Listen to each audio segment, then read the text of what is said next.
نحمده ونصلي ونسلم على رسوله الكريم أما بعد فأعوذ بالله من الشيطان الرجيم بسم الله الرحمن الرحيم اللهم صل على سيدنا ومولانا محمد وعلى آل سيدنا ومولانا محمد وبارك وسلم عليه أما بعد. With respect to Fidyah, what is Fidyah? Fidyah is the compensation which is required to be paid by a person who is fasting if he has not been able to fast due to a valid reason, or a person has broken his fast for a valid reason. It has been necessary to break his fast or her fast, they've broken the fast, they are unable to keep qada. In that situation they would pay Fidyah compensation. What is Fidyah? Fidyah is the same as the amount for Sadaqatul Fitr, or as we more commonly say, Fitrana. In other words, it is the value of 2,150 grams of wheat flour, or it is the value of 4,300 grams of dates, or 4,300 grams of raisins and sultanas. So you would simply calculate it based on the flour. Flour is the most common method that is used for this calculation for the purposes of Fidyah and for Fitrana. So you would use the value of the flour that you normally eat in your house to make flatbread, roti, bread of any nature, and you would calculate the value, and the value of that 2,150 grams of flour is the value for one day, but you must pay that multiplied by 30. In other words, for 30 days of Ramadan. So you pay the Fidyah for 30 days of Ramadan for the fast which has been necessary for you to break, and you are unable to make up the fast by way of qada, or where you have been unable to keep a fast at all for a valid reason, and you are unable to keep qada at any other time for a valid reason. So there's one point here that needs to be noted. You're unable to fast for the entire month of Ramadan, you have an illness, let's say, and you are unable to fast at all, full stop. So you pay the value of 2,150 grams of flour multiplied by 30. That is the Fidyah for the entire month of Ramadan.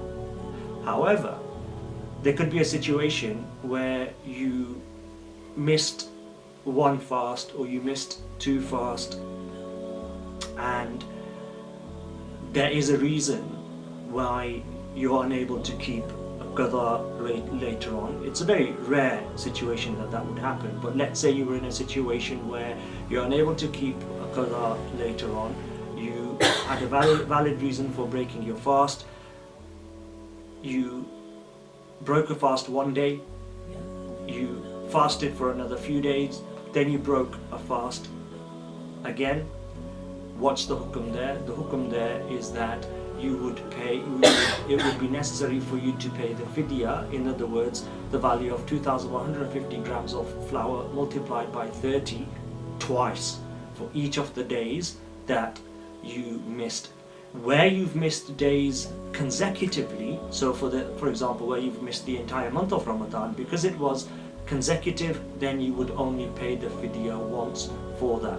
As I said, the circumstances where you would break a fast for a valid reason and then be unable to fast at all would be very, very rare. The only circumstance I suppose that would happen is if you acquired a long-term illness during the course of Ramadan, which necessitated you to stop fasting, and therefore you would pay Fidyah for that. And there could be situations where a person has broken one fast with a valid reason, then fasted a couple of days, because it may be the case that they've thought, let's see how I get on, maybe I'll be okay to fast, but then after fasting a couple of days they've realized that this is seriously detrimental to my health. They've been advised by healthcare professionals and therefore they've not continued to fast thereafter, so it would then be necessary to pay fidyah for the first fasts that they missed and those that they missed thereafter. So that is the masla of fidyah. It is the value of 2,150 grams of flour, which is the fidyah for 1 day, and you must pay this for 30 days. With respect to dates and raisins, it is advisable, the fuqaha say, that those people who are wealthy should base their fidyah on the value of 4,300 grams of dates or 4,300 grams of raisins. Raisins and dates are more expensive than flour and it's a larger weight, so it would hold a larger value. But if you are using the value of dates or you're using the value of raisins, again it would be 4,300 grams of dates or raisins multiplied by 30. That would be the value of your fidyah. The main thing to also note here is who is fidyah payable to. Fidyah is payable to those people, those fuqara, who are eligible to accept zakat.